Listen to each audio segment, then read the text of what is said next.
Shalom, c'est votre frère, votre ami, votre collègue, prophète, Féa, béni de Dieu. Aujourd'hui, je vais partager avec vous un thème de la vie chrétienne. Le thème, c'est la peur. Matthieu 8, verset 26 dit, « Il leur dit, pourquoi avez-vous peur, gens de peu de foi ?»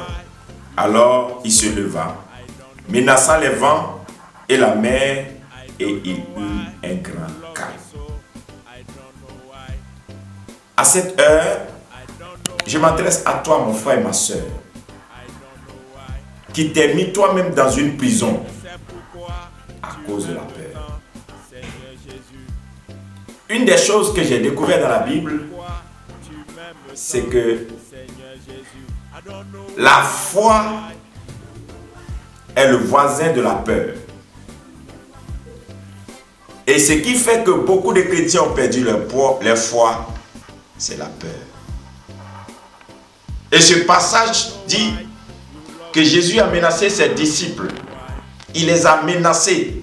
Il dit, pourquoi avez-vous peur, gens de peu de foi? Et moi aussi je te menace. Pourquoi as-tu peur, homme, femme de peu de foi? Cette maladie, ce problème, cette situation qui te perturbe n'est pas plus fort que ton Dieu, n'est pas au-dessus du nom que tu portes. La Bible dit, il n'y a aucun nom dans le ciel, sur la terre, sous la terre, dans la mer, qui peut être au-dessus du nom de Jésus-Christ. Mais aujourd'hui, tu trembles parce que tu es allé à l'hôpital et le médecin t'a donné un relevé pour dire que tu vas mourir bientôt. Tu trembles parce qu'on t'a renvoyé du travail. Tu trembles parce que ton mari dit qu'il ne veut plus de toi. Tu trembles parce que tu ne sais plus demain qu'est-ce qui va se passer si ses frères ne marchent plus avec toi. Mais la Bible dit que Jésus a menacé ses disciples, dit, pourquoi avez-vous peur? La peur fait fuir la foi. Quand tu as peur, tu te retrouves dans la maison de la peur et tu déménages dans ta foi. Quelle peur, quelle situation t'a fait peur pour que tu déménages dans ta foi pour aller te retrouver dans l'inquiétude, dans la peur?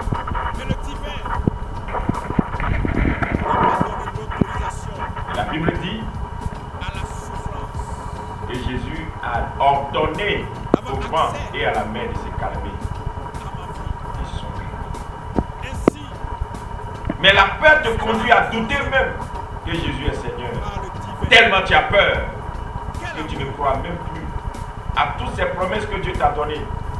La peur te donne un cahier avec un bic rouge pour que tu effaces les promesses de Dieu sur ta vie.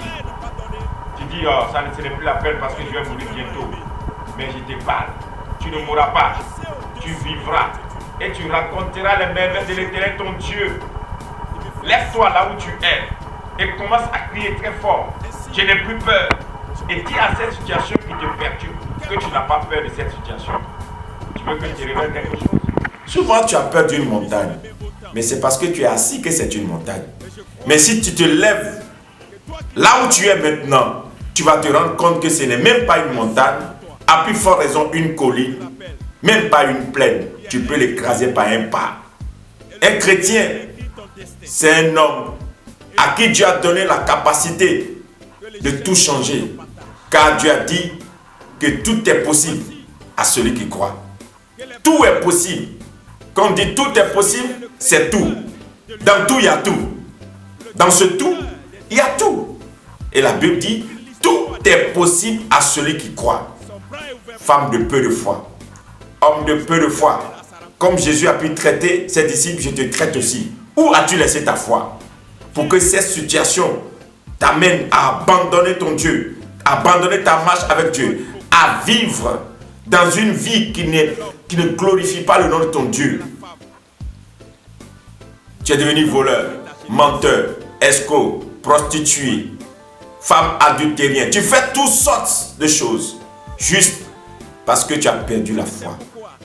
Mais à cette heure, Je te redonne ta foi au nom de Jésus-Christ. Prends-la. Vis-la. Et là où tu es, si tu m'écoutes, lève-toi avec la foi et dis, je n'ai plus peur. Je n'ai plus peur d'affronter cette situation. Parce que si tu te lèves par la foi, cette situation ne va pas faire 24 heures dans ta vie. Les 24 heures ne passeront pas que tu sortiras de ce cas. Quelle que soit la maladie, quelle que soit l'épreuve, quelle que soit la situation, son nom n'est pas plus grand que le nom de Jésus que tu portes. La peur est l'ennemi de la foi. La Bible pourrait nous dire que le diable rugit comme un lion. Mais il n'est pas un lion. Il rugit comme. Regarde, la situation rugit comme si elle peut te détruire. Mais elle ne peut pas te détruire. La situation t'annonce que bientôt tu vas partir. Mais tu ne partiras pas. Oui, j'ai entendu même beaucoup de personnes dire, nous sommes à la fin des temps.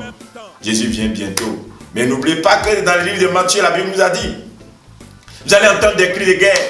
Des nations vont s'élever contre les nations. Mais ce n'est pas encore le temps de la fin. Il y a des choses à faire encore. Si quelqu'un doit mourir, ce n'est pas toi. Car tu transportes quelque chose. Dieu compte sur toi. Pour que cette situation glorifie ton nom. Lève-toi de ton lit de malade. Lève-toi de la situation dans laquelle tu es. Sors de cette maison. Sors de cette prison où toi-même tu t'es enfermé. Et si tu as entendu ma voix, lève-toi. Pousse cette fois des cris et dis, je n'ai plus peur. Je n'ai plus peur. Je n'ai plus peur. Je n'ai plus peur. Quand tu auras proclamé cette fois, sors maintenant. Est-ce que tu n'arrivais pas à faire avant? Fais-le maintenant. Au nom de Jésus-Christ de Nazareth, j'ai déclaré ta victoire.